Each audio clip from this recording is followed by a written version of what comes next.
네, 제가 서점을 못 가요. 정말 배가 계속 꾸룩꾸룩해져요. 그러니까 일명 급라고 하죠. 배가 너무 아프고 화장실을 가고 싶어서 미칠 것 같아요. 할 일만 하고 오는 거예요. 유독 대형 서점에만 가면 변이를 느낀다는 주모 씨. 장애에 이상이 있는 것도 아닌데 매번 이런 일이 있다 보니 말 못할 서름이 큽니다. 책 이름을 찾아놓고 가는 건 기본이죠, 기본. 아예 오래 있지를 못하니까 그냥 후딱 할 일만 하고 오는 거예요. 서점 가서 막 사람들 책 읽고 그러잖아요. 저는 그런 걸 누려본 적이 없어요. 어디 가서 창피해서 말도 못해요. 그런데 이런 말 못할 이상한 일이 주씨만의 일이 아닙니다. 갑자기 배가 아프거나 내적 방구, 심지어 독일 문화 코너에서 유독 배변 욕구를 느낀다는 등 다양한 사례가 있습니다. 서점에만 가면 변이를 느끼는 사람들. 정말 서점과 변 사이에 무슨 연관성이라도 있는 걸까요? 실제로 그런 현상이 잡지에 보고가 됐고 실제로 그게 전국적으로 알려지면서 누가 알까 싶은 이 현상. 놀랍게도 일본에서 단서를 찾을 수 있습니다. 1985년 일본의 한 잡지에 소개된 아오키 마리코의 사연.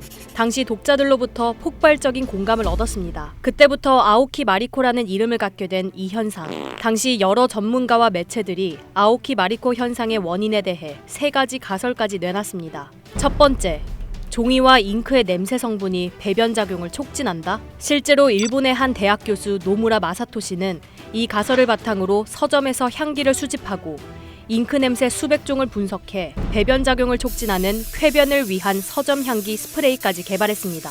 하지만 종이, 잉크 냄새 때문에 변이 마렵다. 이 가설 맞는 걸까요? 노무라 마사토 교수가 배변 스프레이에 대한 연구 자료를 남기질 않아 종이와 잉크 냄새 성분이 배변 작용을 진짜로 촉진했는지 현재 확인할 방법이 없습니다. 두 번째, 책을 고를 때 쪼그리는 자세가 장 운동을 촉진해 변이를 느낀다? 자세와 배변 욕구, 상당히 설득력 있어 보이는 가설. 실제로 이를 뒷받침하는 연구 결과도 있습니다. 그리고 이 현상을 국내에 처음 소개한 출판사 대표도 이 두 번째 가설을 강력하게 지지했습니다. 책을 고를 때 아랫단을 앉아서 고르잖아요. 푸세식 화장실에서 하는 자세로 오래 고르다 보면 그런 현상을 느끼는 경우가 되게 많다. 저는 이게 제일 유력한 것 같아요.